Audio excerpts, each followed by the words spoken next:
കർത്താവിൻ്റെ പരിശുദ്ധ നാമത്തിന് മഹത്വമുണ്ടായിരിക്കട്ടെ.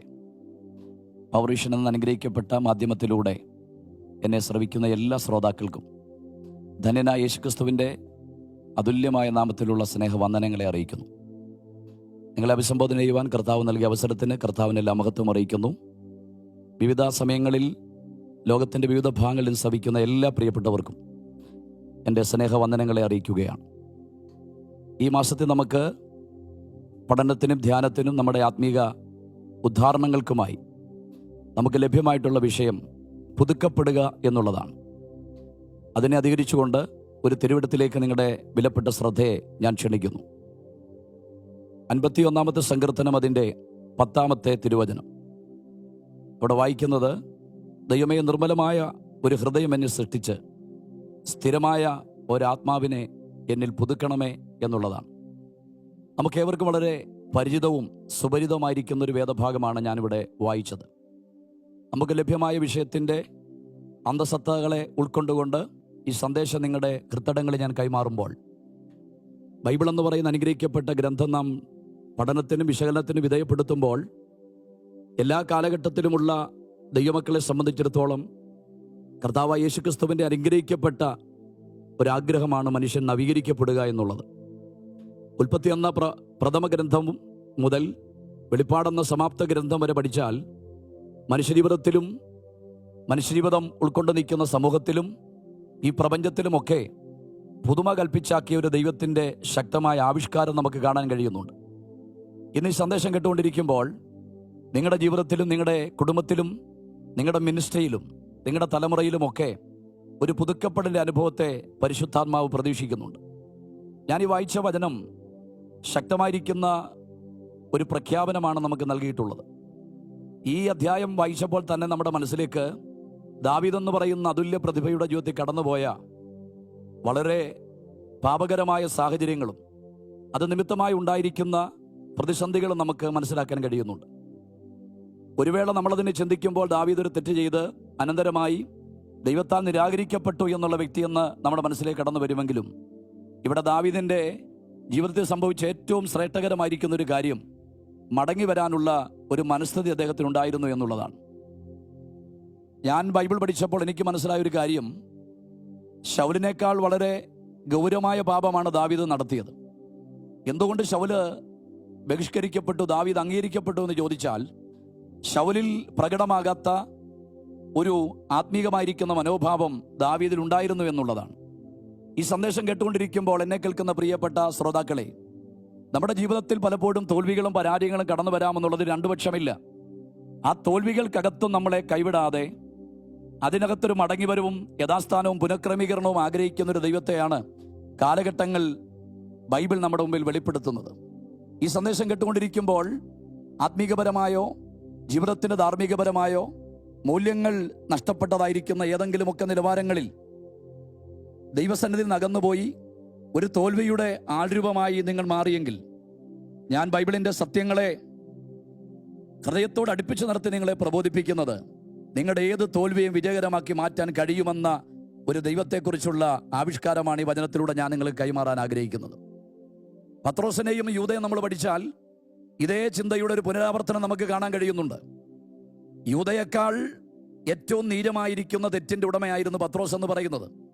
ഒത്തിരി അപജയങ്ങളും പോരായ്മകളും നമ്മൾ അദ്ദേഹത്തിൽ ആരോപിക്കപ്പെടുമ്പോൾ എന്തുകൊണ്ട് പത്രോസിനെ ദൈവം പുനഃക്രമീകരിച്ചു എന്ന് ചോദിച്ചാൽ, യൂദയ്ക്കില്ലാത്ത ഒരു മാനസികാവസ്ഥ, യൂദയ്ക്കില്ലാതെ പോയ ആ കണ്ണുനീരിൻ്റെ അനുഭവങ്ങൾ പത്രോസിൽ പ്രകടമായത് നിമിത്തം പെന്തക്കോസ്ത് ചരിത്രം കണ്ട അനുഗ്രഹിക്കപ്പെട്ട ഒരു വക്താവായി ആ മനുഷ്യൻ പുറത്തു വന്നെങ്കിൽ, കാലഘട്ടത്തോട് ബൈബിൾ പ്രഖ്യാപിക്കുന്ന ഏത് പരാജയപ്പെട്ടവനോടുമുള്ള ബൈബിളിൻ്റെ തുറന്ന പ്രഖ്യാപനമെന്ന് പറയുന്നത്, നിങ്ങളുടെ തോൽവിക്കകത്ത് ഏതെങ്കിലും കുഴഞ്ഞു കിടക്കുകയല്ല, അതിൻ്റെ തോൽവികൾ സംഭവിച്ചതിനകത്തളത്തിൽ ഏതെങ്കിലും ഒരു നിലവാരത്തിൽ ദൈവത്തെ പഴിചാരിയോ സാഹചര്യങ്ങളെ കുറ്റപ്പെടുത്തിയോ അതിനകത്ത് കിടന്ന് പരാജയത്തിൻ്റെ ആ അടിത്തട്ടിൽ പോയി കിടന്നുകൊണ്ട് ഒരു മോശമായ ഒരു നിരാശപരമായ ജീവിതം കാഴ്ചവെക്കാനല്ല, അതിൽ നിന്നൊരു ഉയർപ്പ് ബൈബിൾ പ്രതീക്ഷിക്കുന്നു എന്നുള്ളതാണ്.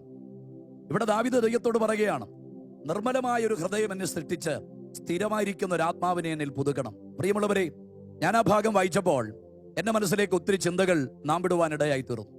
ഞാൻ ദാവീദിനോട് ചോദിച്ചു, എന്തുകൊണ്ടാണ് അങ്ങ് സ്ഥിരമായിരിക്കുന്ന ഒരു ആത്മാവിനെ ആവശ്യപ്പെടുന്നത്? പഴയ നിയമം നമ്മൾ അസന്നിഗ്ധമായി പഠിച്ചാൽ പഴയ നിയമത്തിലെ ആത്മാവിന്റെ അവരോഹണങ്ങൾ, അതിന്റെ ഇറങ്ങിവരവ് ഉദ്ദിഷ്ടകാര്യ നിർവഹണങ്ങൾക്ക് വേണ്ടി മാത്രം വന്ന് കാര്യം സാധിച്ച അനന്തരം മടങ്ങിപ്പോകുന്ന ഒരാത്മാവിന്റെ പ്രവൃത്തിയെ നമുക്ക് കാണാൻ കഴിയുന്നുണ്ട്. ഒരു അതിഥി സ്വഭാവത്തോടെ പ്രകടമാകുന്ന ആത്മാവിന്റെ ആവിഷ്കാരം നമുക്കറിയാം. ശൗലിന്റെ മേൽ ദൈവത്തിന്റെ ആത്മാവ് വന്നു, ദാവീദിന്റെ മേൽ ദൈവത്തിന്റെ ആത്മാവ് വന്നു, ശിംശോന്റെ മേൽ ദൈവത്തിന്റെ ആത്മാവ് വന്നു. ഇങ്ങനെ വന്നും പോയും നിൽക്കുന്ന ഒരാത്മാവിന്റെ സ്വഭാവത്തെ പഴയ ചരിത്രം പഴയ ചരിത്രം വെളിപ്പെടുത്തുമ്പോൾ ഈ ഭക്തൻ പറയുകയാണ്, എനിക്ക് സ്ഥിരമായൊരു ആത്മാവിനെ വേണം. എന്തുകൊണ്ടാണ് ദാവീദ് അങ്ങനെ പ്രാർത്ഥിച്ചത്? ദാവീദ് പ്രാർത്ഥിച്ചിരിക്കുന്നതിന്റെ മനോഭാവം ഇതായിരിക്കാം: സ്ഥിരമായിരിക്കുന്ന ഒരു ആത്മാവ് എന്നിൽ ഉണ്ടായിരുന്നെങ്കിൽ ഞാൻ പരാജയപ്പെട്ടു പോകുകയില്ലായിരുന്നു. നിങ്ങൾക്കറിയാം, നമുക്ക് ഏവർക്കും അറിയാം, പഴയ നിയമത്തിൽ ഒരു വ്യക്തിയിൽ പോലും ആത്മാവ് സ്ഥിരമായി വസിച്ചില്ല. എങ്കിലും കാലഘട്ടങ്ങളിലെ ഭക്തന്മാരുടെ പ്രാർത്ഥനയെ എന്റെ കർത്താവ് നിരാകരിച്ചില്ല. പ്രവചന സൂക്തങ്ങൾ കൊണ്ട് സ്ഥായിയായി സ്ഥിരമായി നിൽക്കുന്ന ഒരാത്മാവിന്റെ അധിവാസത്തെക്കുറിച്ച് ബൈബിൾ കാലഘട്ടത്തിൽ പ്രവചിച്ചു. ശ്ലാഘ്യന്മാരായിരിക്കുന്ന പ്രവാചകവരന്മാരായ യെഹെസ്കേലും യിരെമ്യാവും കാലഘട്ടത്തോട് പ്രവചിച്ച നമുക്കറിയാം, ഞാൻ നിങ്ങൾക്ക് പുതിയൊരു ഹൃദയം തരും, പുതിയൊരു ആത്മാവിനെ ഞാൻ നിങ്ങളുടെ ഉള്ളിലാക്കും, കല്ലായുള്ള ഹൃദയം നിങ്ങളുടെ ജഡത്തിൽ നിന്ന് മാറ്റിക്കളയും. അപ്പോൾ പഴയ നിയമത്തിലെ ഭക്തന്മാർക്ക് സ്ഥിരമായിരിക്കുന്ന ഒരു ആത്മാവിന്റെ ആവശ്യബോധത്തോടെ പ്രാർത്ഥിച്ചെങ്കിലും ലഭ്യമല്ലാതെ പോയപ്പോൾ ദൈവമക്കൾ തിരിച്ചറിയണം, യേശുക്രിസ്തു പുതിയ സഭയോട് പറഞ്ഞു, നിങ്ങളോടുകൂടെ എന്നേക്കും ഇരിക്കേണ്ടതിന് ഞാൻ എൻ്റെ ആത്മാവിനെ നിങ്ങളിൽ ഉള്ളിലാക്കും. ഒരു സ്തോത്രം പറയാൻ പറ്റുമോ? പഴയ നിയമത്തിലെ ഭക്തന്മാരൊക്കെ കൊതിക്കപ്പെട്ട ആത്മാവിന്റെ സ്ഥിരമായിരിക്കുന്ന അനുഭവം നട്ടീഭവിച്ചു പോയപ്പോൾ, അവർക്ക് ലഭ്യമാകാതെ പോയപ്പോൾ, ദൈവമക്കളെ നമ്മളെ സംബന്ധിച്ചിടത്തോളം നമുക്ക് അഭിമാനിക്കാനുള്ളത്, നമ്മോടുകൂടെ എന്നേക്കും ഇരിക്കേണ്ടതിന് ദൈവത്തിന്റെ ആത്മാവിനെ സ്വർഗത്തിലെ ദൈവം നമുക്ക് കൽപ്പിച്ചാക്കിയിരിക്കുകയാണ്. തോൽവിയിൽ പരാജയപ്പെട്ടു പോയി എന്നൊക്കെ നിങ്ങളുടെ മനസ്സ് മന്ത്രിക്കപ്പെടുമ്പോൾ നിരാശപ്പെടേണ്ട. ദാവീദിനെ പോലെ ശക്തമായിരിക്കുന്ന ഒരു ആത്മാവിന്റെ നവീകരണം കൊതിക്കുന്നെങ്കിൽ നിങ്ങളെ ജയാളികളാക്കി മാറ്റാൻ കഴിയുന്ന ദൈവം ഇന്നും നിങ്ങളുടെ അടുക്കിലേക്ക് ഇറങ്ങി വന്നിട്ടുണ്ട്. അതിനെ പ്രാപിക്കാൻ നിങ്ങൾക്ക് ദൈവം കൃപ തരട്ടെ എന്ന് ആത്മാർത്ഥമായി പ്രാർത്ഥിക്കുക. അപ്പൊ ദാവീദ് പറയുന്നത്, സ്ഥിരമായിരിക്കുന്ന ഒരു ആത്മാവിനെ എന്നിൽ സൃഷ്ടിച്ച് എനിക്കൊരു പുതുക്കം ആവശ്യമാണെന്നുള്ളതാണ്. ആത്മാവിനാലുള്ള ഒരു പുതുക്കം നമുക്ക് ആവശ്യമാണ്. പ്രിയമുള്ളവരെ, നമ്മുടെ ജീവിതവും ഒരു പുതുക്കത്തിലേക്ക് പോകാൻ ദൈവം എല്ലാ കാലത്തും ആഗ്രഹിക്കുകയാണ്. ഇവിടെ പരാജയത്തിൽ നിന്ന് വിശുദ്ധിയിലേക്കുള്ള ഒരു പുതുക്കമാണ് ബൈബിൾ ഒന്നാമത് നമ്മളെക്കുറിച്ച് ആഗ്രഹിക്കുന്നത്. ഇത്തരണത്തിൽ എനിക്ക് പറയാനുള്ള രണ്ടാമത്തെ കഥാപാത്രം എന്ന് പറയുന്നത് ദൈവദാസനായിരിക്കുന്ന യെശയ്യാവാണ്. യെശയ്യാ പ്രവാചകന്റെ പുസ്തകം 6-ാം അധ്യായത്തിന്റെ 5-ാമത്തെ വാക്യത്തിൽ നമ്മൾ വായിക്കുമ്പോൾ പരാജയപ്പെട്ടു പോയ ഒരു കരുത്തനായ പ്രവാചകനെ നമ്മൾ കാണുന്നുണ്ട്. ദാവീദ് മാത്രമല്ല, കാലഘട്ടത്തോട് കരുത്തുറ്റ പ്രവചനം നടത്തിയ ശക്തനായ പ്രവാചകനായിരിക്കുന്ന യെശയ്യാവ്, അദ്ദേഹത്തിന്റെ ജീവിതത്തിൽ ഒരു പരാജയം സംഭവിച്ചു.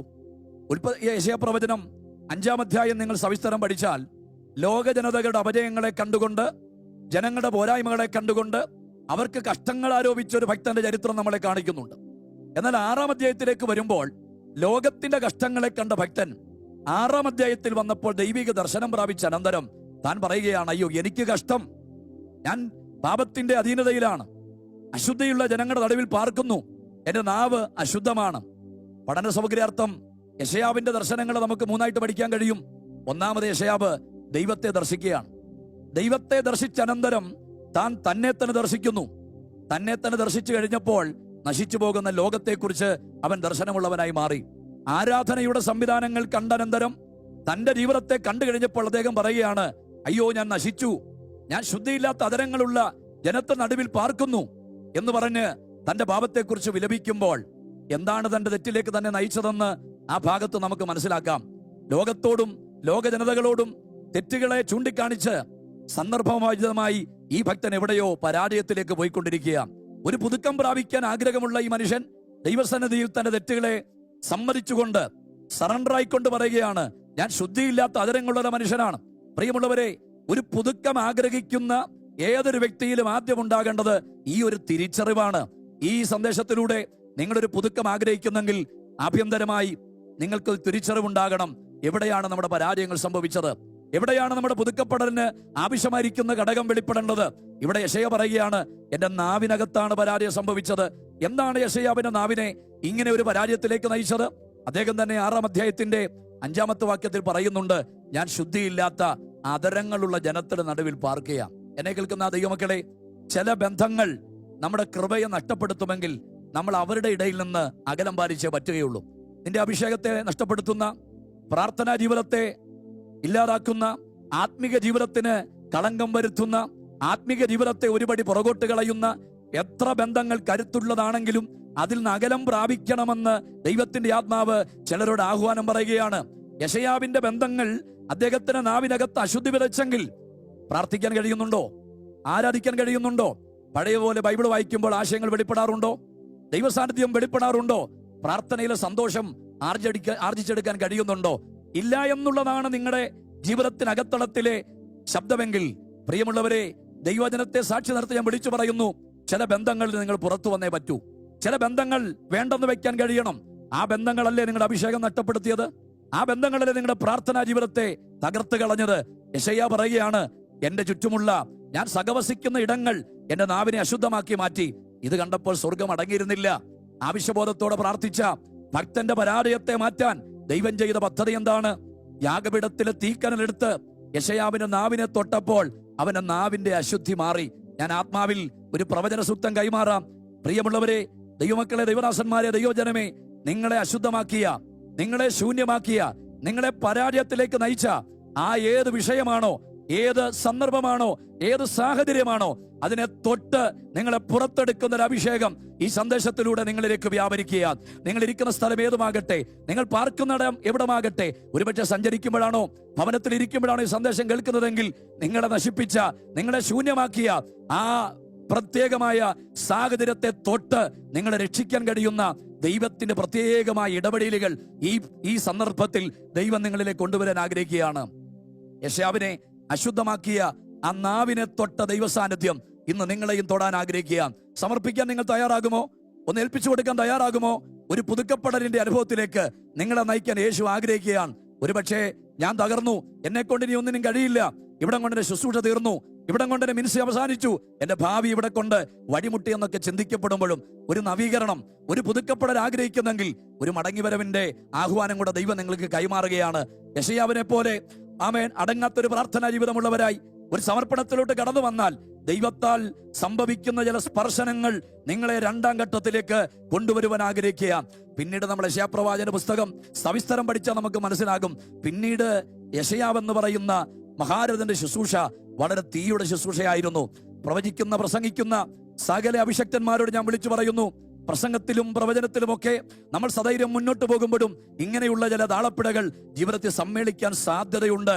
എന്നാൽ തിരിച്ചറിയണം, യെശയ്യാവിന്റെ ജീവിതത്തിൽ സംഭവിച്ച ഈ പുതുക്കപ്പെടൽ അദ്ദേഹത്തിന്റെ ശുശ്രൂഷയ്ക്ക് ഒരു രണ്ടാം ഘട്ടം വിഭാവനം ചെയ്തെങ്കിൽ, ഞാൻ ആത്മാവിൽ പ്രവചിക്കുന്ന അഭിഷക്തനെ, നിങ്ങളുടെ ശുശ്രൂഷയെ തരം താഴ്ത്തിക്കളഞ്ഞ, നിങ്ങളുടെ മിനിസ്ട്രിക്ക് കളങ്കം വരുത്തിയ, നിങ്ങളുടെ ശുശ്രൂഷയ്ക്ക് മങ്ങലേൽപ്പിച്ച ആ അനുഭവങ്ങൾക്ക് അകത്തളത്തെ നിങ്ങളെ പുറത്തെടുക്കാൻ കഴിയുന്ന ഒരു ദൈവ സാന്നിധ്യം ഇന്ന് നിങ്ങളുടെ മേൽ വ്യാപരിക്കാൻ തയ്യാറാണ്.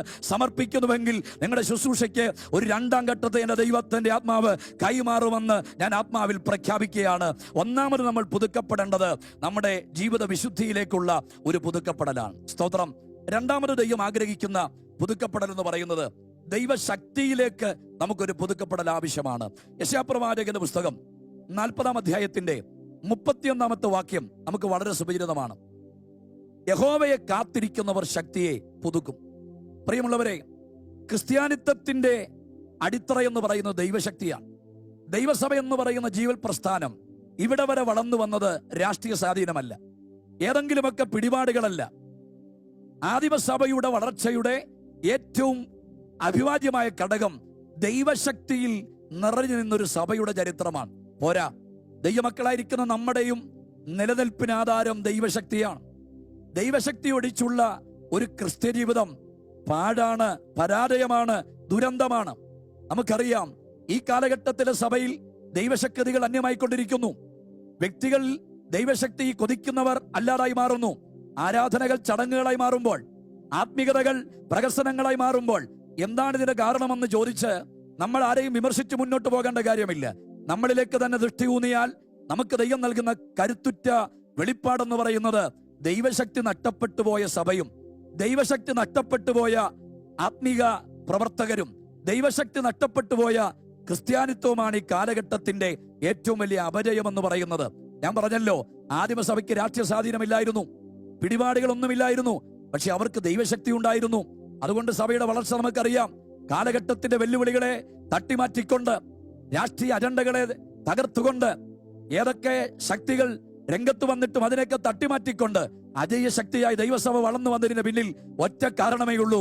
ദൈവശക്തിയിൽ കുതിർന്ന ഒരു ദൈവസഭയെ കാലഘട്ടം നമ്മുടെ മുമ്പിൽ വെളിപ്പെടുത്തുകയാണ്. അപ്പോൾ നമ്മളിൽ നാമാവശേഷമായിക്കൊണ്ടിരിക്കുന്ന, നമ്മളിൽ നഷ്ടപ്പെട്ടു പോയിരിക്കുന്ന ദൈവശക്തിയിലേക്ക് ഒരു മടങ്ങി വരവ് ദൈവം നമ്മൾ ഇന്ന് പ്രതീക്ഷിക്കുക.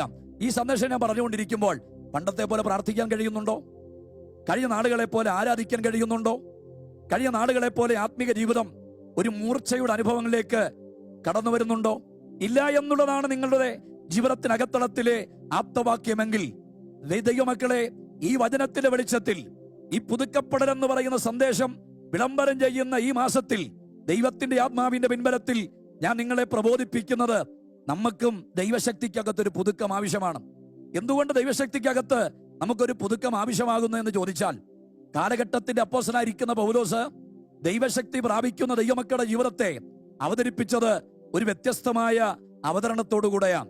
അദ്ദേഹം പറഞ്ഞത്, ഈ അത്യന്ത ശക്തി ഞങ്ങളുടെ സ്വന്തമെന്നല്ല, ദൈവത്തിന്റെ ദാനമെന്ന് വരേണ്ടതിന് ഈ നിക്ഷേപം ഞങ്ങൾക്ക് മൺപാത്രങ്ങളിലാകുന്നു.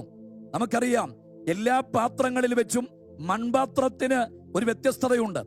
അകത്തിരിക്കുന്ന ജലാംശങ്ങളെ കാലക്രമേണ ഒപ്പിയെടുക്കുന്ന ഒരു സ്വഭാവം മൺപാത്രങ്ങൾക്കുണ്ട്. അതേ പശ്ചാത്തലമാണ് പൗലോസ് പറഞ്ഞത്, ദൈവശക്തി ദൈവമക്കൾക്ക് കൈമാറിയിരിക്കുന്നത് മൺപാത്രങ്ങളിലാണ്. സാഹചര്യങ്ങളുടെ തിരത്തള്ളലുകളും ജീവിതത്തിൽ സംഭവിക്കുന്ന പരാജയങ്ങളും പ്രാർത്ഥനയില്ലായ്മകളും ആത്മീയതയുടെ പോരായ്മകളും ഒക്കെ ദൈവശക്തി നമ്മളിൽ നിന്ന് കുറയപ്പെടുമ്പോൾ, ഞാൻ നിങ്ങളെ പ്രബോധിപ്പിക്കാൻ ആഗ്രഹിക്കുന്നത്, ദൈവശക്തിക്ക് വേണ്ടി കൊതിക്കുന്ന ഒരു വ്യക്തിത്വമായി നിങ്ങൾ പുറത്തു വരണം. പ്രാർത്ഥിക്കാൻ കഴിയാതെ, ആരാധിക്കാൻ കഴിയാതെ, ആത്മീക ജീവിതത്തിനകത്ത് തോൽവിയടഞ്ഞ് പൈശാചിക മണ്ഡലങ്ങൾ കടന്നാക്രമണം നടത്തി ദുരന്തത്തിന്റെ വാക്കിപത്രമായി നിങ്ങൾ താറടിക്കപ്പെടുന്നെങ്കിൽ ഒരു കാര്യം ഞാൻ വിളിച്ചു പറയുന്നു, ദൈവം നിങ്ങളെ കൈവിട്ടിട്ടില്ല, ദൈവം നിങ്ങളെ തള്ളിക്കളഞ്ഞിട്ടില്ല. ഇന്നും ദൈവശക്തി കൊതിക്കുന്നവന്റെ അടുക്കൽ ഇറങ്ങി വരുന്നതാണ് ദൈവശക്തിയുടെ ആവിഷ്കാരം എന്ന് പറയുന്നത്. നിങ്ങൾക്കറിയാം, ബൈബിളിലെ പ്രാർത്ഥനാ രീതി നമ്മൾ പഠിച്ചാൽ, നമ്മൾ ഏത് ഭൗതിക കാര്യത്തിന് വേണ്ടി പ്രാർത്ഥിച്ചാലും അതിന് ചില മാനദണ്ഡങ്ങളും അളവുകളും പരിധികളും ദൈവം വെച്ചിട്ടുണ്ട്. പക്ഷെ പ്രിയമുള്ളവരെ, അളവ് കൂടാതെ ദൈവം തരുന്ന ഒറ്റ കാര്യമേ ഉള്ളൂ, അത് ദൈവത്തിന്റെ പരിശുദ്ധാത്മാവാണ്. നമുക്ക് പലപ്പോഴും പ്രാപിക്കാൻ പറ്റാതെ പോകുന്ന അതാണ്.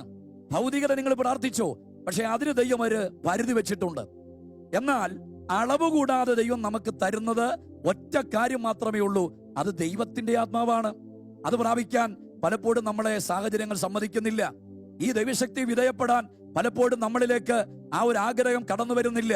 ഇവിടെ യെശയ്യാ വിളിച്ചു പറയുകയാണ്, യഹോവയെ കാത്തിരിക്കുന്നവർ ശക്തിയെ പുതുക്കും. ഞാൻ ഈ വചനത്തിന്റെ പിൻബലത്തിൽ നിങ്ങളോട് പറയാൻ ആഗ്രഹിക്കുന്നത്, ദൈവശക്തിക്ക് വേണ്ടി കാത്തിരിക്കാൻ നിങ്ങൾ തയ്യാറാണെങ്കിൽ നിങ്ങളുടെ ചരിത്രത്തെ മാറ്റാൻ ദൈവശക്തിക്ക് കഴിയും. കാലഘട്ടത്തിന്റെ പ്രവാചകൻ വിളിച്ചു പറഞ്ഞത്, സൈന്യത്താലല്ല ശക്തിയാലല്ല എന്റെ ആത്മാവിനാൽ അത്രയെന്നാണ്. എന്ന് പറഞ്ഞാൽ എന്താണ്? പലയിടങ്ങളിലും ജയിക്കാൻ കഴിയാതെ തോൽവിയുടെ ബാക്കിപത്രമായി നിങ്ങൾ താറടിക്കപ്പെടുന്നെങ്കിൽ, പ്രിയമുള്ളവരെ, നിങ്ങളെ ജയത്തിലേക്ക് നയിക്കാൻ ദൈവശക്തിക്ക് കഴിയുമെന്ന് മറന്നു പോകരുത്. അപ്പോൾ സൈന്യത്താലുമല്ല ശക്തിയാലുമല്ല എന്റെ ആത്മാവിനാൽ അത്രയെന്ന് പറയുമ്പോൾ, ആത്മാവ് വിഭാവനം ചെയ്യുന്ന ദൈവശക്തിക്ക് നമ്മളെ ജയത്തിലേക്ക് നയിക്കാൻ കഴിയുമെന്നല്ലേ എന്റെ അർത്ഥം? ഇന്ന് നിങ്ങളുടെ ജീവിതം തോൽവി അടഞ്ഞതാണോ? ഭൗതിക മേഖലകൾക്കകത്ത് പരാജയങ്ങൾ മാത്രമാണോ? ജയിക്കാൻ കഴിയുന്നില്ല. ജോലിയുണ്ടല്ലോ, ശമ്പളമുണ്ട്, പക്ഷേ എവിടൊക്കെയോ പരാജയങ്ങളല്ലേ? ആത്മീക ജീവിതത്തിൽ പരാജയമല്ലേ? ആരാധനയ്ക്ക് പോകുന്നുണ്ടല്ലോ, ഭൗതികമായ അധ്വാനങ്ങൾ കണക്കിനേറെയുണ്ടല്ലോ, ഓവർ ടൈം ജോലി ചെയ്യുന്നുണ്ടല്ലോ, പക്ഷെ പലതിനകത്തും ജയം കൈവരിക്കാൻ കഴിയുന്നില്ല. എന്താ കാര്യമെന്നറിയണ്ടേ? മാനുഷികമായിരിക്കുന്ന കരുത്തുകൾ പലപ്പോഴും നമ്മളെ യഥാർത്ഥമായ ജയത്തിലേക്ക് നയിക്കാതിരിക്കുമ്പോൾ, ഈ സന്ദേശം കേട്ടുകൊണ്ടിരിക്കുന്ന നിങ്ങളോട് എനിക്ക് പറയാനുള്ളത്, ദൈവശക്തിയുടെ ഒരു പുതുക്കം നിങ്ങളിൽ വെളിപ്പെട്ടാൽ നിങ്ങൾ സകലത്തിലും ഒരു ജയാളികളായി മാറാനിടയാകും. ഇവിടെ യെശയ്യാ പറഞ്ഞത്, ഒരു ദൈവശക്തിക്ക് വേണ്ടി നമ്മൾ കാത്തിരിക്കണമെന്നും അതിന്റെ പുതുക്കം നമ്മളിൽ ഉണ്ടാകണമെന്നുള്ളതാണ്. ദൈവശക്തിയുടെ സമ്പാദനത്തിന് വേണ്ടിയാണ് കർത്താവ് സ്വർഗാരോഹണം ചെയ്യുന്നതിന് മുൻപ് ശിഷ്യന്മാരോട് പറഞ്ഞത്, നിങ്ങൾ വേഗത്തിൽ ദൗത്യത്തിലേക്ക് പോകരുത്. ഞാൻ പോയി പിതാവിനോട് പറഞ്ഞ് പിതാവിന്റെ കയ്യിൽ നിന്ന് വാഗ്ദത്തം മേടിച്ച് നിങ്ങൾക്ക് തരാം. ഈ ശക്തി സമ്പാദനത്തിന് ശേഷം മാത്രമേ നിങ്ങൾ പ്രേക്ഷിത ദൗത്യത്തിന് വേണ്ടി പോകാവൂ. അതുകൊണ്ട് സുവിശേഷ രണാങ്കണങ്ങളിൽ ശോഭിക്കപ്പെടാൻ കഴിയാതെ പോയതിന്റെ പിന്നിൽ ഒരു കാരണം ദൈവശക്തി ഇല്ലാതെ പോയതല്ലേ? നമുക്ക് ആശയങ്ങളുണ്ട്, നമുക്ക് സിദ്ധാന്തങ്ങളുണ്ട്, നമുക്ക് ബൗദ്ധ്യമായിരിക്കുന്ന അറിവുകളുണ്ട്. പക്ഷെ പലപ്പോഴും ദൈവപ്രവർത്തികൾ സംഭവിക്കാതെ പോയത് ദൈവശക്തി നമ്മളിൽ അന്യമായിക്കൊണ്ടിരിക്കുന്നു. ഞാൻ പറയുന്നത് ഒരു വിമർശനമായി സ്വീകരിക്കത്തില്ലെങ്കിലും നമുക്കറിയാം, ഇന്നത്തെ സഭയ്ക്ക് എല്ലാം ഉണ്ട്. രാഷ്ട്രീയ സ്വാധീനമുണ്ട്, പിടിപാടുകളുണ്ട്, രാഷ്ട്രീയ ബന്ധങ്ങളുണ്ട്. പക്ഷെ ഇന്നത്തെ സഭകൾക്ക് കൈമോശം വന്നത് ദൈവശക്തിയാകുമ്പോൾ പുതിയ നിയമസഭയോട് യേശു പറഞ്ഞതാണ്, ദൈവശക്തി പ്രാപിച്ചിട്ടേ നിങ്ങൾ ദൗത്യത്തിന് വേണ്ടി പോകാവൂ. അങ്ങനെ പോയ അപ്പോസ്തലന്മാരാണ് വീര്യപ്രവൃത്തികൾ നടത്തിയത്, മരിച്ചവരെ ഉയർപ്പിച്ചത്, കുരുടന്മാർക്ക് കാഴ്ച കൊടുത്തത്, മുടന്തവരെ നടത്തിയത്. ഇതൊക്കെ ദൈവശക്തിയുടെ പിൻബലത്തിലായിരുന്നു. അതുകൊണ്ടല്ലേ പത്രോസ് വിളിച്ചു പറഞ്ഞത്, മുടന്തരെ സൗഖ്യമാക്കി കഴിഞ്ഞപ്പോൾ ആളുകൾ തടിച്ചുകൂടി. ഒരു ആരാധനയുടെ അന്തരീക്ഷം സംജാതമായപ്പോൾ ആ മനുഷ്യൻ വിളിച്ചു പറഞ്ഞു, ഞങ്ങളുടെ ശക്തി കൊണ്ടോ ഞങ്ങളുടെ കഴിവുകൊണ്ടോ അല്ല ഈ മനുഷ്യൻ നടന്നത്, ഇത് ദൈവശക്തിയുടെ പ്രകടനമാണ്. അപ്പോൾ പല മണ്ഡലങ്ങളിലും പല വിടുതലുകളും നടക്കാതെ പോയത് ദൈവശക്തിയുടെ അഭാവമാണെന്ന് ഞാൻ പറയാതെ തന്നെ നിങ്ങൾക്ക് അറിയാവുന്നത് കൊണ്ട് ഈ പുതുക്കപ്പെടൽ എന്ന് പറയുന്ന പ്രമേയം നിങ്ങളുടെ മനസ്സിലേക്ക് ഞാൻ കൊണ്ടുവരുന്നതിന് മുൻപ് ദൈവമക്കളെ, നമുക്കൊന്ന് തിരുത്തപ്പെടണം, നമുക്കൊന്ന് മടങ്ങി വരണം. കൈമോശം വന്ന ദൈവശക്തി ഒന്ന് തിരികെ പിടിക്കാനുള്ള ഒരു ആഹ്വാനം കൂടെ ഈ സന്ദേശത്തിലൂടെ ഞാൻ നിങ്ങൾക്ക് കൈമാറുകയാണ്.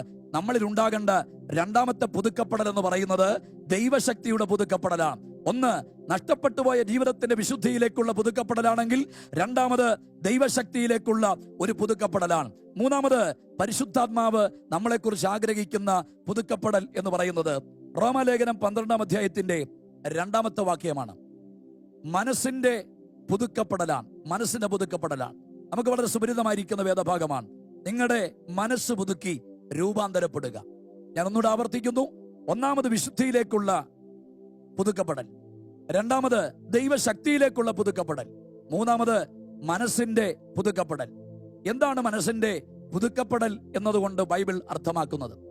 മനസ്സിന്റെ പുതുക്കപ്പെടൽ അല്ലെങ്കിൽ രൂപാന്തരം എന്ന് പറയുന്നത്, മനസ്സിന്റെ പുതുക്കപ്പെടൽ സമം മാനസാന്തരമാണ്. ഒരുപക്ഷെ നിങ്ങൾ ചോദിക്കും, ഈ മാധ്യമത്തിലൂടെ എന്തുകൊണ്ട് മാനസാന്തരം പ്രസ്താവിക്കപ്പെടണം? നിങ്ങൾക്കറിയാം, നമ്മളെല്ലാവരും മനസ്സിലാക്കണം, എല്ലാ കാലഘട്ടത്തിലുമുള്ള ദൈവസഭയോടും അഖില ലോക ജനസമൂഹങ്ങളോടുമുള്ള ബൈബിളിന്റെ ശക്തമായ പ്രഖ്യാപനമാണ് മാനസാന്തരപ്പെടുക എന്നുള്ളത്. വെളിപ്പാട് പുസ്തകം എന്ന സമാഹാരം നമുക്ക് ആവേശം തരുന്ന ഗ്രന്ഥമാണ്. അതിനകത്തെ പ്രവചനങ്ങൾ നമ്മുടെ പ്രത്യാശ വർദ്ധിപ്പിക്കുന്നതാണ്. പക്ഷെ അതിന്റെ തുടക്കങ്ങളിൽ പരിശുദ്ധാത്മാവ് സഭയുടെ ദൂതന്മാരോട് പറഞ്ഞ ഒത്തിരി ദൂതനകത്ത് എല്ലാ സഭകളോടും ആവർത്തിച്ച് പറഞ്ഞ ഒറ്റ ദൂതയുള്ളൂ, മാനസാന്തരപ്പെടുക. അപ്പോൾ കാലഘട്ടം മനസ്സിനകത്തൊരു പുതുക്കം ഉണ്ടാകണമെന്നുള്ള ബൈബിളിന്റെ പ്രഖ്യാപനം ശക്തമാണ്. എന്താണ് മനസ്സിന്റെ പുതുക്കം? മനസ്സിന്റെ രൂപാന്തരം എന്ന് പറയുന്നത് മനസ്സിൽ സംഭവിക്കുന്ന പരിവർത്തനം. അപ്പോൾ നമ്മുടെ മരണം വരെയോ കർത്താവിന്റെ പുനരാഗമനം വരെയോ നമ്മളിൽ ഉണ്ടാകേണ്ട ഒരു കാര്യമാണ് മനസ്സിന്റെ പുതുക്കം എന്ന് പറയുന്നത്. ഇത് കേവലം ശരീരത്തിന് സംഭവിക്കുന്ന ഭാവമാറ്റമല്ല, ശരീരത്തിന് സംഭവിക്കുന്ന രൂപമാറ്റമല്ല, മനസ്സിന് സംഭവിക്കുന്ന പരിവർത്തനം സമം മാനസാന്തരം അല്ലെങ്കിൽ മനസ്സിന്റെ പുതുക്കം എന്ന് പറയുന്നത്. നിങ്ങൾ ബൈബിൾ ചരിത്രം പഠിച്ചാൽ അറിയാം, എവിടൊക്കെ മനുഷ്യൻ മാനസാന്തരത്തിലേക്ക് കടന്നു വരാൻ മനസ്സ് വെച്ചിട്ടുണ്ടോ അവിടൊക്കെ വിപ്ലവകരമായിരിക്കുന്ന വിടുതലുകളും അത്ഭുതങ്ങളും ഒക്കെ നടക്കാൻ ദൈവം ഇടയാക്കിയിട്ടുണ്ട്. അത് ആത്മീകമാകട്ടെ, ശാരീരികമാകട്ടെ, ഭൗതികപരമായ കാര്യമാകട്ടെ, ഏതെങ്കിലുമൊക്കെ വിഷയത്തിനകത്ത് ഒരു വിടുതൽ നിങ്ങൾ ആഗ്രഹിക്കുന്നെങ്കിൽ പ്രഥമമായി ദൈവം ആഗ്രഹിക്കുന്നത് നമുക്കൊരു മാനസാന്തരമാണ്. എന്തുകൊണ്ട്? പ്രിയമുള്ളവരെ, ബൈബിൾ വിഭാവനം ചെയ്യുന്ന ദൈവത്തിന്റെ സ്വഭാവങ്ങൾക്കകത്ത് ഏറ്റവും വിടുവിക്കപ്പെടാൻ ആഗ്രഹിക്കുന്ന വ്യക്തിയെക്കുറിച്ച് ദൈവം ആഗ്രഹിക്കുന്നത്, നമ്മുടെ ദൈവം അവസ്ഥകളുടെ ദൈവമല്ല, നമ്മുടെ ദൈവം വ്യവസ്ഥകളുടെ ദൈവമാണ്. എന്ന് പറഞ്ഞാൽ ഭക്തന്റെ എന്തെങ്കിലുമൊക്കെ അവസ്ഥകൾ കണ്ട് എന്തെങ്കിലുമൊക്കെ വാരിച്ചൊരിയുന്നൊരു ദൈവമല്ല ബൈബിൾ പഠിപ്പിക്കുന്നത്. എവിടെ അവസ്ഥയോടെ ഭക്തന്മാർ പ്രാർത്ഥിക്കുമോ അവിടെ സാഹചര്യങ്ങൾ എത്ര പരിവരുത്തതാണെങ്കിലും എത്ര വെല്ലുവിളികളുള്ളതാണെങ്കിലും സാഹചര്യത്തെ പരിഗണിക്കാതെ ഇറങ്ങി വന്ന് വിടുവിക്കുന്നൊരു ദൈവമുണ്ട്. ഞാനിത് പ്രസംഗിച്ചോണ്ട് നിൽക്കുമ്പോൾ നിങ്ങളുടെ സാഹചര്യം എത്ര പരിവരുത്തതാകട്ടെ, എത്ര വേദനാജനകമുള്ളതാകട്ടെ, എത്ര ഭാരമുള്ളതാകട്ടെ, എത്ര നിരാശയുള്ളതാകട്ടെ, ഇനി ഒരിക്കലും രക്ഷപ്പെടത്തില്ലെന്ന് സാഹചര്യം വിധിപ്രഖ്യാപനം നടത്തിയ ഒരു പശ്ചാത്തലത്തിനകത്താകട്ടെ നിങ്ങൾ ജീവിച്ചു മുന്നോട്ട് പോകുന്നത്. ഈ വചനത്തിൽ നിന്നുകൊണ്ട് പ്രവചനാത്മാവ് ഞാൻ കൈമാറാം. സാഹചര്യത്തെ മറന്നുകൊണ്ട് വ്യവസ്ഥയ്ക്കകത്തൊരു ദൈവിക ബന്ധത്തിലേക്ക് നിങ്ങൾ കടന്നു വരാൻ തയ്യാറാണെങ്കിൽ സാഹചര്യത്തെ പരിഗണിക്കാതെ നിന്റെ കുടുംബത്തിന്റെ ബന്ധനത്തെ അഴിക്കാൻ, നിന്റെ തലമുറയുടെ ഭാവിക്കകത്ത് വലിയ വ്യതിയാനങ്ങൾ വരുത്താൻ, നിനക്കൊരു യാത്രയും നിന്റെ ഭാവിക്കകത്ത് പുതിയ മേഖലകളും ഓപ്പൺ ചെയ്യാൻ കഴിയുന്നൊരു ദൈവത്തെ ഈ സമയത്ത് ഞാൻ നിങ്ങൾക്ക് കൈമാറുന്നു. സാഹചര്യത്തെ മറന്നുകൊണ്ട് ദൈവത്തെ സ്തുതിക്കാൻ മനസ്സ് വയ്ക്കണം. എന്ന് പറഞ്ഞാൽ എവിടൊക്കെ ഭക്തന്മാര് സാഹചര്യത്തെ മറന്ന് ആരാധിച്ചിട്ടുണ്ടോ അവിടെ സാഹചര്യത്തെ മറന്നിറങ്ങി വന്നൊരു ദൈവമുണ്ട്. സ്തോത്രം. നിങ്ങൾ ഫിലിപ്പിയൻകാരകത്ത് നോക്കിയേ, അർദ്ധരാത്രി സമയമായപ്പോൾ 2 ഭക്തന്മാർ ചാടി എഴുന്നേൽക്കുക. ഞാനതിനെ പഠന സൗകര്യാർത്ഥം നിരീക്ഷിച്ചു. ഒരുപക്ഷെ പൗലോസ് ശീലാസിനോട് പറഞ്ഞിരിക്കും, ശീലാസേ, ശരീരത്തിന്റെ പരിക്കോർത്താൽ എഴുന്നേറ്റിരിക്കാൻ പറ്റില്ല, മനസ്സിനേറ്റിരിക്കുന്ന മാനഹാനി ഓർത്താൽ അതരങ്ങൾ തുറന്ന് ഒരു സ്തോത്രം പറയാൻ കഴിയില്ല. ശരീരത്തിന്റെ പരിക്കും ആന്തരികമായി സംഭവിച്ച പരിക്കുകളും ഓർത്താൽ ദൈവത്തെ സ്തുതിക്കാൻ പറ്റില്ല. പക്ഷേ ദൈവത്തോടുള്ള ബന്ധമോർത്താൽ ദൈവത്തെ ആരാധിക്കാതിരിക്കാൻ കഴിഞ്ഞില്ല. ശരീരത്തിന്റെ പരിക്കുകൾ മാറ്റിവെച്ച് മനസ്സിനെത്തിരിക്കുന്ന മാനഹാനികൾ മറച്ചുവെച്ചുകൊണ്ട് ദൈവത്തോടുള്ള ബന്ധം അരക്കിട്ടുറക്കി പുറപ്പിച്ചപ്പോൾ ചരിത്രത്തിന്റെ പിന്നാമ്പുറങ്ങളിൽ ഫിലിപ്പൻ കാരാഗ്രഹത്തെ ചലിപ്പിച്ച ആ ദൈവ സാന്നിധ്യം നിങ്ങളുടെ മേൽ വ്യാപരിക്കപ്പെടുകയാണ്. എന്താ ഞാൻ പറഞ്ഞതിന്റെ കാര്യം? സാഹചര്യങ്ങളെ മറക്കണം, വേദനകളെ മറക്കണം, നിരാശകളെ മറക്കണം. പ്രിയമുള്ള ദൈവത്തിന്റെ പൈതലേ, നീ കടന്നു പോകുന്ന പ്രതിസന്ധികൾ ഓർത്താൽ അതരങ്ങൾ തുറന്ന് ദൈവത്തെ സ്തുതിക്കാൻ കഴിയില്ല. അത്രമാത്രം മാനഹാനിയിലൂടെ അല്ലേ നിന്റെ ജീവിതം കടന്നു പോകുന്നത്? നിന്റെ തലമുറകൾ നിമിത്തം നിന്റെ കുടുംബത്തിന്റെ യശസ് തകർന്നിരിക്കുകയല്ലേ? നിന്റെ തലമുറകളുടെ ജീവിതത്തിൽ സംഭവിച്ച അപജയങ്ങൾ നിമിത്തം നിന്റെ കുടുംബത്തിന്റെ മഹത്വം തരം താഴ്ത്തപ്പെട്ടില്ലേ? ഒരു ശബ്ദം പോലെ നിന്റെ കുടുംബത്തിനകത്ത് ഉയരാതെ അതരങ്ങൾ അടക്കിയവനായി, തലകൾ കുമ്പിട്ടവനായി നീ നടക്കുകയല്ലേ? ദൈവാത്മാവ് നിങ്ങളോട് സംസാരിക്കുന്നു. ഏത് സാഹചര്യത്തെ മറന്ന് ദൈവത്തെ സ്തുതിക്കാൻ മനസ്സ് വെച്ചാൽ, അല്ല, ജീവിതം മൊത്തം പരിക്കാണ്, ഭൗതിക മേഖലകൾ പരിക്ക് പറ്റിയിരിക്കുന്നു, ശരീരം മൊത്തം പരിക്കുകളാണ്, എഴുന്നേറ്റിരുന്ന് സ്തുതിക്കാൻ പോലും കഴിയുന്നില്ല. ദൈവവൈതലേ, ആ സാഹചര്യത്തെ ഒന്ന് മറക്കാമോ? ആ വേദനകളെ ഒന്ന് മറക്കാമോ? ആ നഷ്ടങ്ങളെ ഒന്ന് മറക്കാമോ? ആ നിരാശകളെ ഒന്ന് മറക്കാമോ?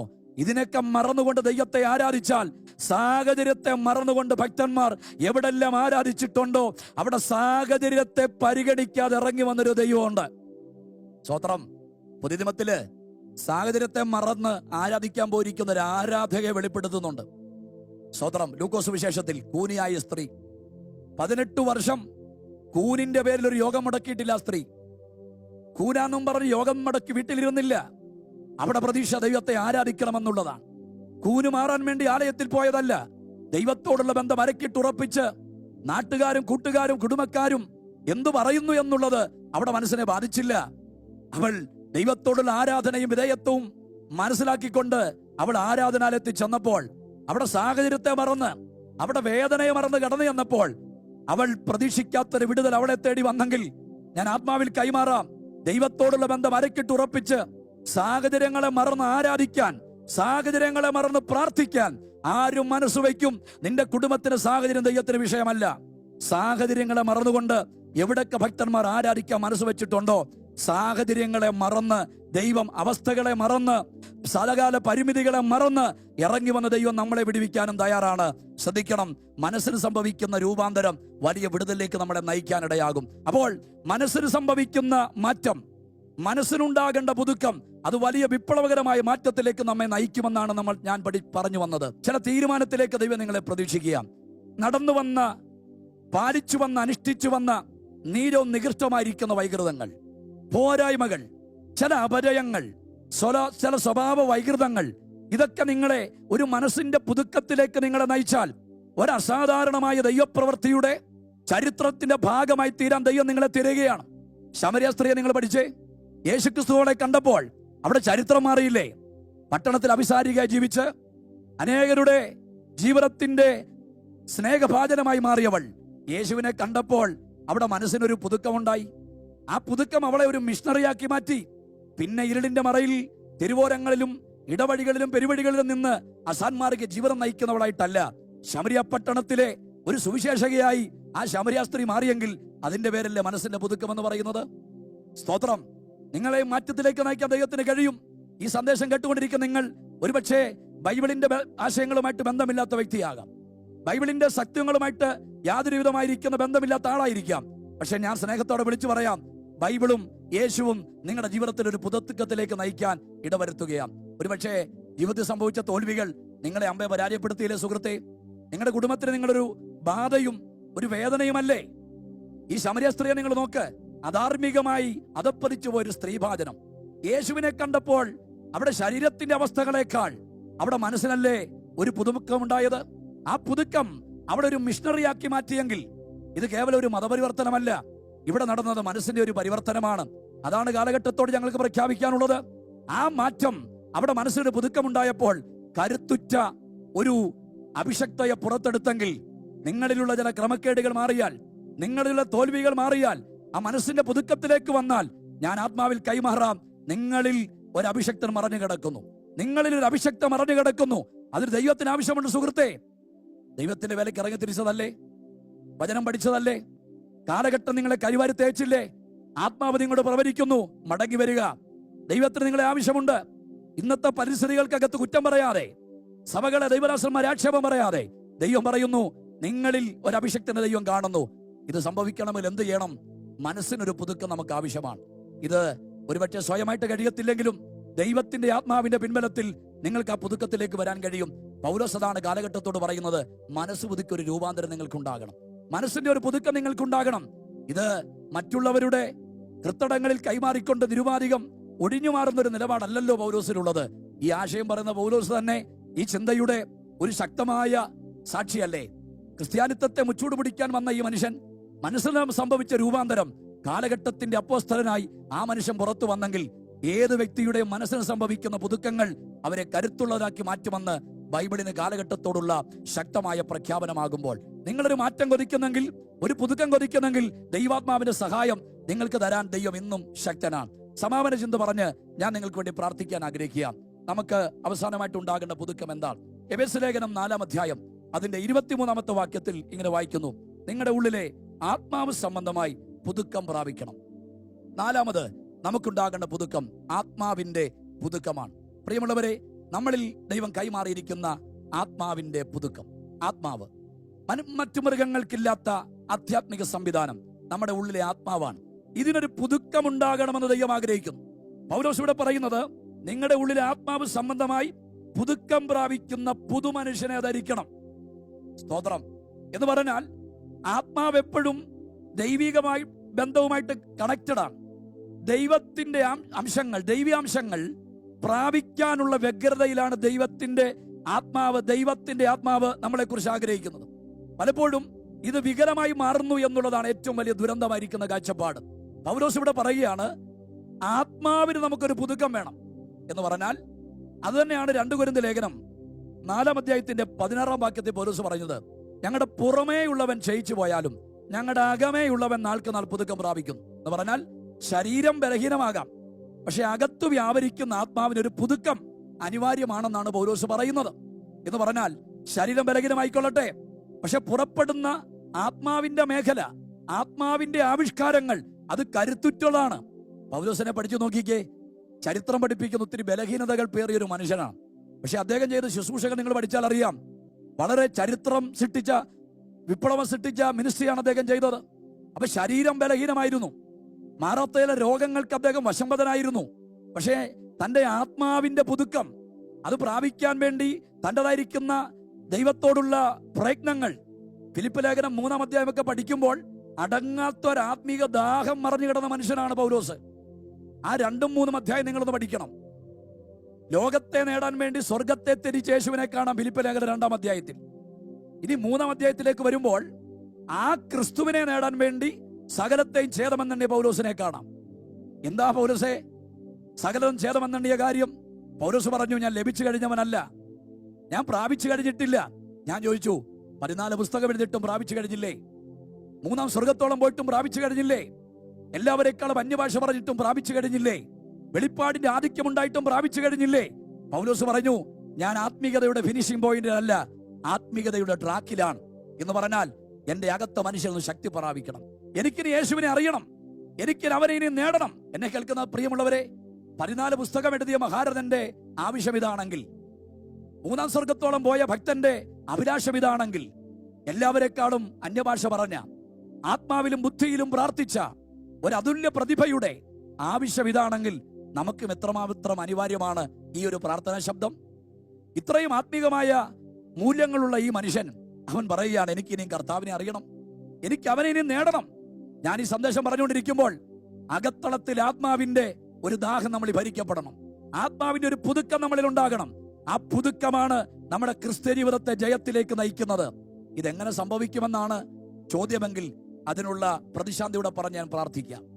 അകത്ത മനുഷ്യൻ കരുത്തു പ്രാപിക്കണമെങ്കിൽ നമുക്കുണ്ടാകേണ്ട 1-ാമത്തെ കാര്യം, ദൈവാത്മാവിനെ കുറിച്ചുള്ള അതിയായ ഒരു ദാഹം നമുക്കുണ്ടാകണം. എന്ന് പറഞ്ഞാൽ നമ്മുടെ ആത്മാവും ദൈവാത്മാവും കൂടെ ഒരുമിച്ച് സമ്മേളിച്ച് ഒരു അനുരഞ്ജനത്തിലേക്ക് എപ്പോൾ വരുമോ അവിടെയാണ് ആത്മകത്ത മനുഷ്യന്റെ ശക്തിയുടെ ഒന്നാമത്തെ തുടക്കം ആരംഭിക്കപ്പെടുന്നത്. സ്തോത്രം. കൈമോശം വന്ന ആത്മാവിന്റെ സാന്നിധ്യങ്ങൾ ഈ സന്ദേശത്തിലൂടെ തിരികെ പിടിക്കുമെങ്കിൽ നിങ്ങളുടെ അകത്തളത്തിൽ ഒരു കരുത്തുണ്ടാകാൻ പോകുകയാണ്. നിങ്ങളുടെ അകത്ത മനുഷ്യ ശക്തി പ്രാപിക്കാൻ പോകുകയാണ്. പൗലോസ് പറയുന്നത് പോലെ എനിക്ക് മറ്റൊന്നും ആഗ്രഹമില്ല, എനിക്കൊറ്റ ആഗ്രഹമേ ഉള്ളൂ. സഭയോട് പറയുകയാണ്, നിങ്ങളുടെ അകത്ത മനുഷ്യ ശക്തിയോട് ബലപ്പെടണം. അതിനെന്ത് ചെയ്യണം? ആത്മാവുമായിട്ടുള്ളൊരു കണക്ഷൻ നമുക്കുണ്ടാകണം. പ്രിയമുള്ളവരെ, കേവലം നാൽച്ചുവരുകൾക്കകത്ത് ആരാധനയുടെ വേളയിൽ മാത്രം പ്രകടമാകുന്ന, ആ ആരാധനയ്ക്ക് മാത്രം കൊതിക്കുന്ന ഒരാത്മാവിന്റെ അവരോഹണമല്ല, ഒരാത്മബന്ധമല്ല. ജീവിതത്തിന്റെ സമസ്ത മേഖലകളിലും ദൈവാത്മാവിനെ കൊതിക്കാറുണ്ടോ? ഡ്രൈവ് ചെയ്യുമ്പോൾ ആത്മാവിനെ കൊതിക്കണം, യാത്ര ചെയ്യുമ്പോൾ ആത്മാവിനെ കൊതിക്കണം. ജീവിതത്തിന്റെ സമസ്ത മേഖലകളിലും ആത്മാവിനെ കുറിച്ചുള്ള ദാഹം നിങ്ങൾക്കുണ്ടാകണം. ആ ദാഹത്തിന്റെ ആവശ്യബോധക്കാരനെ നോക്കിയുള്ള യേശുവിന്റെ പ്രഖ്യാപനം ഒരു കാലഘട്ടത്തിലേക്ക് മാത്രമല്ല. യേശു വിളിച്ചു പറഞ്ഞു, ദാഹിക്കുന്നവരെല്ലാം എന്റെ അടുക്കൽ വരട്ടെ. എന്നിൽ വിശ്വസിക്കുന്നവന്റെ ഉള്ളിൽ നിന്ന് തിരുവെടുത്തു പറയുന്ന പോലെ ജീവജലത്തിന് നദി ഒഴുകും. ഒരാശയം കൂടെ ഞാൻ പറയാം. ദൈവത്തിന്റെ ആത്മാവ് നിങ്ങളുടെ ഉള്ളിൽ ദൈവം കൈമാറിയിരിക്കുക. അത് ശക്തിയോടെ പുറത്തു വരണമെന്ന് ദൈവം ആഗ്രഹിക്കുന്നു. യേശു പറയുന്നു, എന്നിൽ വിശ്വസിക്കുന്നവന്റെ ഉള്ളിൽ നിന്ന്. പ്രിയമുള്ളവരെ, രക്ഷിക്കപ്പെട്ട നാളിൽ നിങ്ങളിൽ കൈമാറ്റം ചെയ്യപ്പെട്ട ഒരാത്മാവിന്റെ തലമുണ്ട്. അത് പുറത്തു വരണമെന്ന് ദൈവം ആഗ്രഹിക്കുന്നു.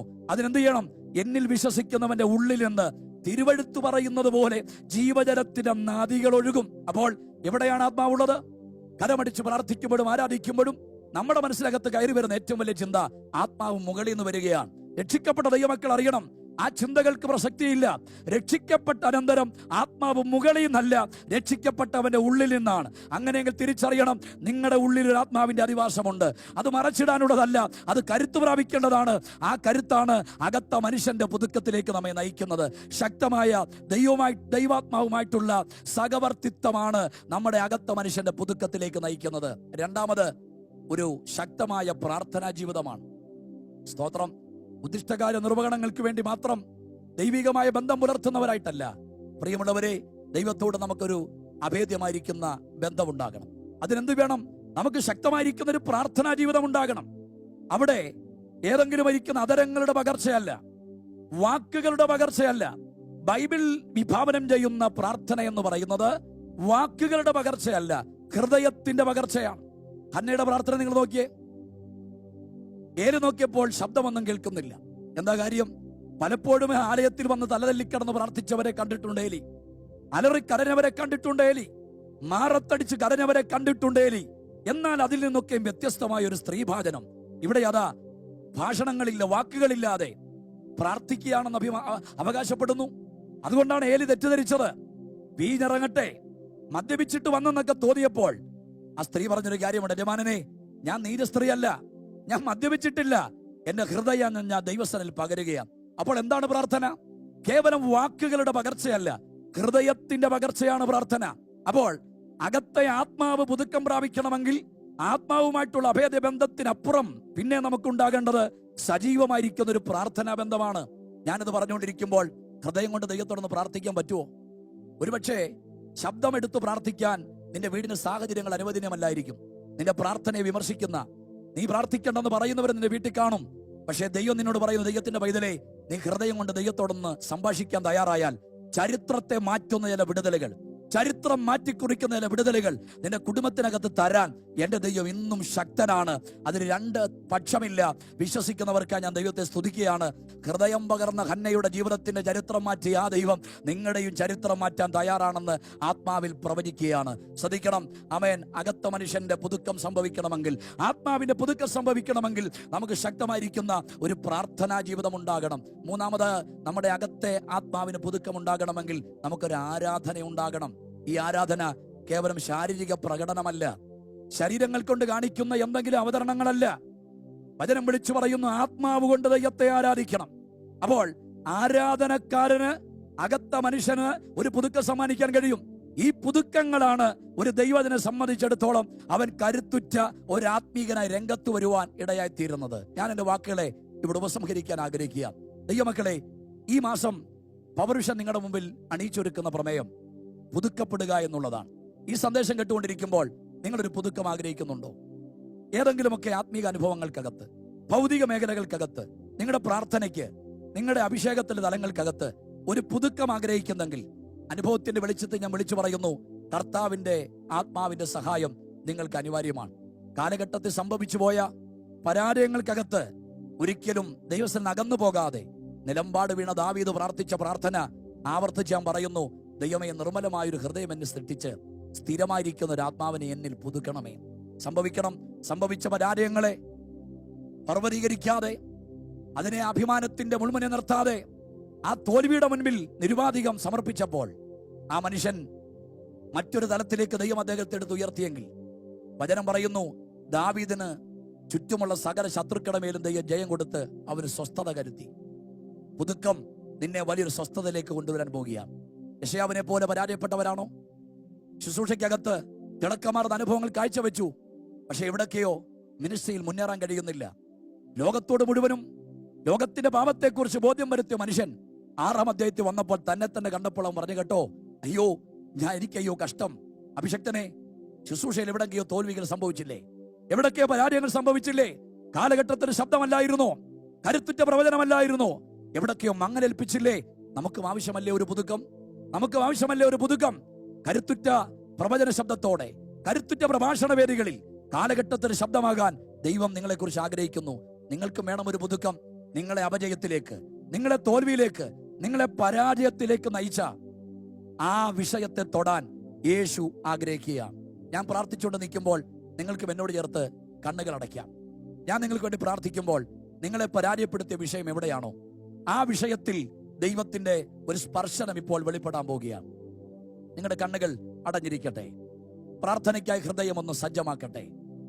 നിങ്ങളുടെ റൂമിനകത്ത് അല്ല, നിങ്ങൾ സഞ്ചരിക്കുന്ന വാഹനങ്ങളിൽ അല്ല, ഈ ശബ്ദം എവിടൊക്കെ വെച്ച് കേൾക്കുകയാണ്. ഒരു തോൽവിയുടെ ബാക്കി പത്രമായി നിലകൊള്ളുമ്പോൾ താങ്കൾ ഒരു പുതുക്കം ആഗ്രഹിക്കുന്നുണ്ടോ? ശുശ്രൂഷയിൽ, വ്യക്തിപരമായ ജീവിതത്തിനകത്ത് ഏതെങ്കിലുമൊക്കെ ഒരു പുതുക്കം ആഗ്രഹിക്കുന്നെങ്കിൽ യെശയ്യാവിനെ പരാജയത്തിലേക്ക് നയിച്ച ആ വിഷയത്തെ തൊട്ടതുപോലെ കർത്താവിനോട് ഒരു വാക്ക് പറയാമോ? യേശുവേ, എന്റെ പ്രാർത്ഥനയെ തകർത്ത് കളഞ്ഞ, എന്റെ വിശുദ്ധിയെ തകർത്ത് കളഞ്ഞ, എന്റെ ആത്മീക ജീവിതത്തിന് നാശം സൃഷ്ടിച്ച ആ ഗതികെട്ട അനുഭവങ്ങളെ തൊടാൻ നിന്റെ അഭിഷേകം ഒന്ന് ചലിക്കപ്പെടണം. യേശുവിന്റെ അധികാരമുള്ള നാമത്തിൽ ഞാനിത് പ്രാർത്ഥിച്ചുകൊണ്ട് നിൽക്കുമ്പോൾ നിങ്ങളിലേക്ക് ആ ദൈവശക്തി വ്യാപരിക്കപ്പെടുകയാണ്. നിങ്ങളുടെ ശരീരത്തിലേക്ക് ആ ദൈവശക്തി വ്യാപരിക്കപ്പെടുകയാണ്. നിങ്ങളൊരു പുതിയ ചരിത്രത്തിനുടമയായി മാറുന്നു. അഭിഷക്തനെ, താങ്കളതൊക്കെ ദൈവം പ്രവചിക്കുന്നു. ഇതുവരെ പോയൊരു ശുശ്രൂഷ വേദിയല്ല, അടുത്തൊരു മേഖല ദൈവം നിങ്ങൾക്കായി തുറക്കുന്നു. ശുശ്രൂഷയുടെ 2ാം ഘട്ടം തുറക്കുന്നു. എന്താ കാര്യം? ഒരു പുതുക്കത്തിലേക്ക് ദൈവം നിങ്ങളെ പ്രതീക്ഷിക്കുകയാണ്. ആമേൻ. വിശുദ്ധിയിലേക്കുള്ള ഒരു പുതുക്കം ആഗ്രഹിക്കുന്നു. 2, നമുക്ക് ശക്തിക്കകത്ത് ഒരു പുതുക്കം ആവശ്യമാണ്. കൈമോശം വന്ന ദൈവശക്തിയുടെ ഒരു പുനരാവിഷ്കാരം ആരെങ്കിലും കൊതിക്കുന്നുണ്ടോ? കരുത്തോടെ ദൈവത്തെ ആരാധിക്കണം. കരുത്തോടെ ദൈവത്തിന് വേണ്ടി പോകണം. എന്റെ പ്രാർത്ഥന പവറായി മാറണം. എന്റെ ആരാധന പവറായി മാറണം. കാത്തിരിക്കുന്നവർ ശക്തിയെ പുതുക്കും. വെയിറ്റ് ചെയ്യൂ. ദൈവത്തിന് വേണ്ടി വെയിറ്റ് ചെയ്യാൻ തയ്യാറാണോ? പ്രാർത്ഥിക്കാൻ തയ്യാറാണോ? കരയാൻ തയ്യാറാണോ? ആത്മാവ് ഞാൻ കൈമാറാം. ദൈവശക്തിയുടെ ഒരു പുതുക്കം ഇന്ന് നിങ്ങളിലേക്ക് ദൈവം കൈമാറുകയാണ്. 3-ാമത് നമുക്കുണ്ടാകേണ്ട പുതുക്കം മനസ്സിന്റെ പുതുക്കമാണ്. ഞാൻ പറഞ്ഞു കഴിഞ്ഞു, മനസ്സിന്റെ പുതുക്കം പ്രാപിച്ചവരൊക്കെ വലിയ ചരിത്രത്തിനുടമകളായി മാറി. നമുക്കും ഒരു പുതുക്കം ആവശ്യമാണ്. നമുക്കും ഒരു മാനസാന്തരം ആവശ്യമാണ്. നമുക്കും ഒരു നവീകരണം ആവശ്യമാണ്. ആ മനസ്സിന്റെ പുതുക്കം വിപ്ലവകരമായ ഒരു ചരിത്രത്തിലേക്ക് ദൈവം നിങ്ങളെ പ്രതീക്ഷിക്കുകയാണ്. സമാപനത്തിൽ പറഞ്ഞല്ലോ, നമ്മുടെ അകത്തെ ആത്മാവിന് ഒരു പുതുക്കം ആവശ്യമാണ്. ആ പുതുക്കം നമ്മളെ ഒരു പുതിയ മനുഷ്യനാക്കി മാറ്റാൻ ആഗ്രഹിക്കുന്നു. എത്ര പേര് സമർപ്പിക്കാൻ മനസ്സ് വയ്ക്കും? എത്ര പേര് ഏൽപ്പിച്ചു കൊടുക്കാൻ മനസ്സ് വയ്ക്കും? ദൈവാത്മാവ് നിങ്ങളെ ഒരു പുതുക്കത്തിലേക്ക് നയിക്കുകയാണ്. ഞാൻ നിങ്ങൾക്ക് വേണ്ടി പ്രാർത്ഥിക്കുന്നു. നിങ്ങളുടെ കണ്ണുകളെല്ലാം അടഞ്ഞിരിക്കട്ടെ. ഹല്ലേലൂയ. നിങ്ങളുടെ ഹൃദയം കർത്താവിലേക്ക് ഒന്ന് കൊടുത്താട്ടെ. യേശു നിങ്ങളെ തൊടുകയാണ്. ദാവീദിനെ പോലെ മടങ്ങി വരാൻ, യെശയ്യാവിനെ പോലെ സമർപ്പിക്കാൻ, ശമരിയ സ്ത്രീയെ പോലെ തെറ്റുകളെ കണ്ട് ഒരു പുതുക്കത്തിന് വേണ്ടി സമർപ്പിച്ചു കൊടുക്കാൻ നിങ്ങൾ മനസ്സുള്ളവരാണെങ്കിൽ ബൈബിൾ ചരിത്രം ഇന്നും ഇവിടെ ആവർത്തിക്കപ്പെടുകയാണ്. ഒരു കാലഘട്ടത്തിൽ സംഭവിച്ച അത്ഭുതങ്ങളും പ്രവൃത്തികളും പുതുക്കവുമല്ല, ഇന്നും കാത്തിരിക്കുന്നവർക്ക് വേണ്ടി, ഇന്നും സമർപ്പിക്കുന്നവർക്ക് വേണ്ടി ഒരു പുതുക്കത്തെ സമ്മാനിക്കാൻ യേശുവിന്റെ ആത്മാവ് നിങ്ങളെ വ്യാപരിക്കുന്നു. ഞാൻ നിങ്ങൾക്ക് വേണ്ടി പ്രാർത്ഥിക്കുകയാണ്. ആ കണ്ണുകളെല്ലാം അടഞ്ഞിരിക്കുന്നു. ദൈവത്തിന്റെ ആത്മാവ് നിങ്ങളെ തൊടുകയാണ്. നിങ്ങളുടെ ശാരീരിക, മാനസിക, വൈകാരിക തലങ്ങളിൽ ദൈവം തൊടുകയാണ്. ആ കണ്ണുകൾ അടച്ച് ദൈവത്തോട് ഒരു വാക്കിൽ നിന്ന് പ്രാർത്ഥിച്ചേ, കർത്താവേ, എന്നൊരു പുതുക്കത്തിന്റെ അഭിഷേകം, എന്നൊരു പുതുക്കത്തിന്റെ ആത്മാവിനെ അങ്ങ് കൈമാറണമെന്ന് ദൈവത്തോട് പ്രാർത്ഥിക്കും. പരിശുദ്ധ പിതാവേ, ഈ സന്ദേശം കേട്ട എല്ലാ പ്രിയപ്പെട്ടവർക്കായി സ്തോത്രം. ഒരു പുതുക്കത്തിന്റെ അനുഭവത്തിലേക്ക് ഈ സന്ദേശം കേട്ട ഏവരെ ദൈവം നയിക്കണം. അതിനായുള്ള ആത്മീക സഹായങ്ങൾ അവിടെ നിന്ന് കൽപ്പിച്ചാക്കണം. ഒരു കരുത്തുറ്റ വ്യക്തിത്വത്തിനുടമകളായി മാറാൻ, കരവറ്റാത്ത ക്രിസ്ത്യ ജീവിതത്തിനും കരുത്തുറ്റ ആത്മീക ജീവിതത്തിന് വക്താക്കളായി മാറാൻ ഈ സന്ദേശം കേട്ട ഏവർക്കും ദൈവം ഇടവരുത്തണം. അതിനായി ദൈവത്തിന്റെ കൃപയുടെ പിൻബലങ്ങൾ ഏവരുടെ മേലും ദൈവം പകരേണ്ടതിനായി ഞാൻ ആത്മാർത്ഥമായി പ്രാർത്ഥിക്കുന്നു. ഞങ്ങളുടെ പ്രാർത്ഥന കേട്ടതിനായി സ്തോത്രം. യേശു കർത്താവിൻ നാമത്തിൽ അപേക്ഷിക്കുന്നു, കൃപയോട് കേട്ട് ഉത്തരം അരുളുമാറാകണമേ. ഈ പുതുക്കം എന്ന അനുഗ്രഹിക്കപ്പെട്ട പ്രമേയം നിങ്ങളുടെ ജീവിതത്തിന്റെ ഒരു പുതുക്കം സൃഷ്ടിക്കട്ടെ എന്ന് ഹൃദയപൂർവ്വം പ്രാർത്ഥിച്ചുകൊണ്ട് ഞാൻ എൻ്റെ വാക്കുകളെ ഉപസംഹരിക്കുന്നു. ഈ വചനങ്ങളാൽ ദൈവം നമ്മെ അനുഗ്രഹിക്കുമാറാകട്ടെ.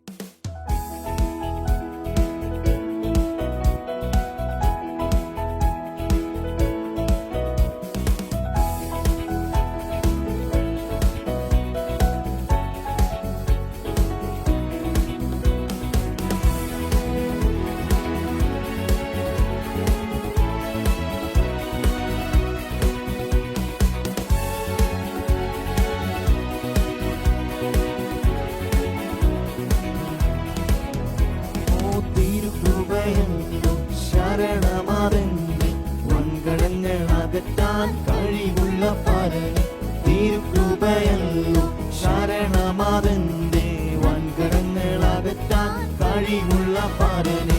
ആത്മസന്തോഷം കൊണ്ടു നിറയ്ക്കണേ പ്രിയനെ, ആത്മചൈതന്യം എന്നിൽ പകരുക പരനെ. ജയത്തോടെ ജീവിതം ജയത്തോടെ ജീവിതം ആത്മസന്തോഷം കൊണ്ടു നിറയ്ക്കണേ പ്രിയനെ, ആത്മചൈതന്യം എന്നിൽ പകരുക പരനെ. ജയത്തോടെ ജീവിതം ധരയിൽ ഞാൻ ചെയ്യുവാൻ, ജയത്തോടെ ജീവിതം പരിശുദ്ധാത്മാവേ ശക്തിയാലെ ഇന്ന് നിറയ്ക്കണേ നാഥ, ശക്തരായി തീരാൻ. പരിശുദ്ധാത്മാവേ ശക്തിയാലെ ഇന്ന് നിറയ്ക്കണേ നാഥ, ശക്തരായി തീരാൻ. ആത്മസന്തോഷം കൊണ്ടു നിറയ്ക്കണേ പ്രിയനെ, ആത്മചൈതന്യം എന്നിൽ പകരുക പരനെ. ജയത്തോടെ ജീവിതം ജയത്തോടെ ജീവിതം ധരയിൽ ഞാൻ ചെയ്യാം. മായയാമി ലോകം താരും സുഖമെല്ലാം മറന്നു ഞാൻ ഓടുവാൻ തിരുരാജ്യ ചേരാൻ. മായയാമി ലോകം താരും സുഖമെല്ലാം മറന്നു ഞാൻ ഓടുവാൻ തിരുരാജ്യ ചേരാൻ. ആത്മസന്തോഷം കൊണ്ടു നിറയ്ക്കണേ പ്രിയനെ, ആത്മചൈതന്യം എന്നിൽ പകരുക പരനെ. ജയത്തോടെ ജീവിതം ജയത്തോടെ ജീവിതം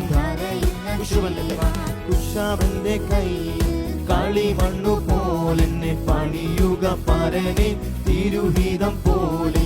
കുശവന്റെ കയ്യിൽ കളിമണ്ണു പോലെന്നെ പണിയുക പരനെ, തിരുഹിതം പോലെ. ആത്മസന്തോഷം കൊണ്ടു നിറയ്ക്കണേ പ്രിയനെ, ആത്മചൈതന്യം എന്നിൽ പകരുക പരനെ. ജയത്തോടെ ജീവിതം ജയത്തോടെ ജീവിതം തിരുകൃപയല്ലോ ശരണമാതെന്റെ വൻകടങ്ങളകറ്റാൻ കഴിവുള്ള പരനെ. തിരുകൃപയല്ലോ ശരണമാതെന്റെ വൻകടങ്ങളകറ്റാൻ കഴിവുള്ള പരനെ. ആത്മസന്തോഷം കൊണ്ടു നിറയ്ക്കണേ പ്രിയനെ, ആത്മചൈതന്യം എന്നിൽ പകരുക പരനെ. ജയത്തോടെ ജീവിതം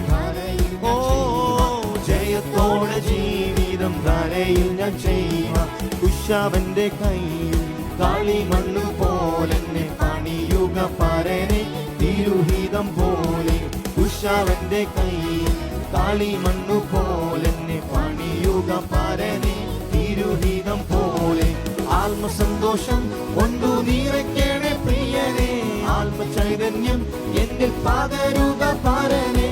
ജയത്തോടെ ജീവിതം ധരയിൽ ഞാൻ ചെയ്യുവാൻ, ജയത്തോടെ ജീവിതം ധരയിൽ ഞാൻ ചെയ്യുവാൻ. ജയത്തോടെ ജീവിതം ധരയിൽ ഞാൻ ചെയ്യുവാൻ.